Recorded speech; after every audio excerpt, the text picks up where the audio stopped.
अस्सलाम वालेकुम। मेरा नाम हारून है। आज मैं आपसे कुछ बातें करूँगा अपने वतन के बारे में। पाकिस्तान 14 अगस्त 1947 को बना था। आज हम यहाँ यौम आज़ादी मना रहे हैं। आज़ादी अल्लाह की बहुत बड़ी नेमत है। हमारे बुजुर्गों ने बहुत कुर्बानियों के बाद पाकिस्तान हासिल किया। पाकिस्तान मेरी पहचान है और मैं इस पर खुश हूँ कि मैं एक पाकिस्तानी हूँ। इसके हर सुबह हसीन है।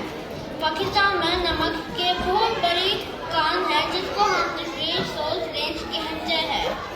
यहाँ के शुमाली इलाका जिसमें गिलगित और बाल्टिस्तान शामिल है।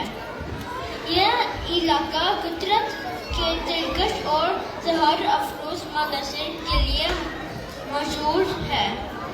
यहाँ दुनिया के दूसरी बुलंद तरीन चौथी कोहिनूर औसीकेटो मौजूद है। यहाँ दुनिया के मज़े के फल